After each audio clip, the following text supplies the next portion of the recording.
Assalamualaikum warahmatullahi wabarakatuh.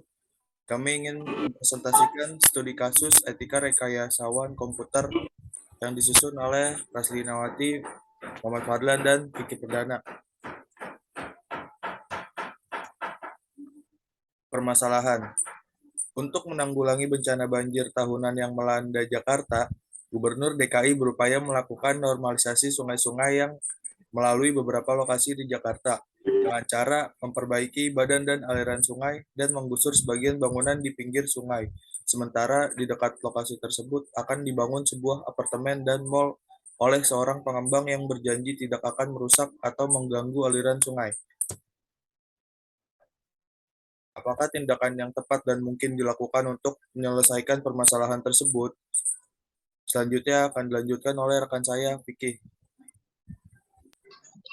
Tindakan yang akan dilakukan yaitu yang pertama, tidak mengatakan apapun tentang rencana pembangunan apartemen. Yang kedua, tidak memberitahu investor bahwa kemungkinan bangunan apartemen mal akan mengganggu aliran sungai. Yang ketiga, mengaku pada kepimpinan konsultan bahwa saudara telah melakukan kesalahan dan menyarankan investor untuk membatalkan pembangunan. Yang terakhir, mengaku kepada pimpinan konsultan bahwa saudara telah melakukan kesalahan dan menyarankan investor untuk melakukan tindakan perbaikan rancangan untuk mencegah bencana banjir.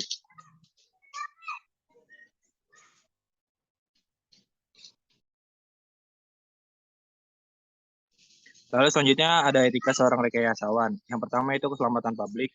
Yang kedua tidak melakukan korupsi, penyogokan ataupun lainnya. Yang ketiga pelindungan lingkungan. Yang keempat keadilan. Yang kelima kejujuran dan yang terakhir yaitu menghindari pertentangan kepentingan. Keuntungan dan kekurangan dari tindakan yang dilakukan.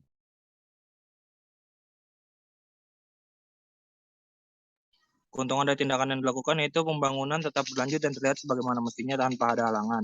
Yang kedua, investor tidak dirugikan karena harus membangun sistem banjir. Yang ketiga, ketika kita sebagai rekayasawan mendapat apartemen dengan harga miring. Lalu pembangunan tetap dapat dilaksanakan tanpa ada hambatan kerabat atau saudara. Yang terakhir, kerabat mendapatkan apartemen yang dihuni. Lalu selanjutnya akan dilanjutkan oleh rekan saya yaitu Raslina.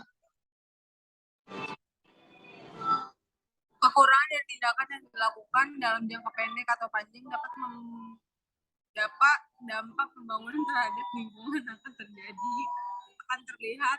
Banjir dapat menyebabkan masalah sosial yang lebih kompleks dan menyentuh sebagai dimensi, menimbulkan protes masyarakat dan menurunkan kepercayaan.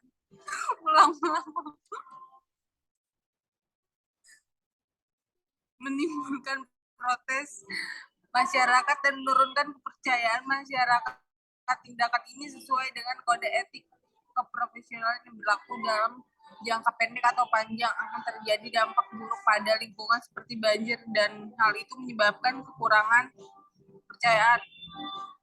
Kesimpulan, dalam pertimbangan kelebihan dan kekurangan dari tindakan di atas, maka tindakan yang seharusnya dilakukan adalah tindakan yang kelima, karena dengan hal tersebut pembangunan dapat dilakukan dengan tidak menimbulkan dampak terhadap lingkungan sekitar. Dalam konteks kali ini tidak mengganggu aliran sungai dan tidak menyebabkan banjir dan dapat dianggap sebagai tindakan win-win solution dan tidak melanggar etik profesi kerekayasawan. Sekian dari kelompok kami. Terima kasih. Wassalamualaikum warahmatullahi wabarakatuh.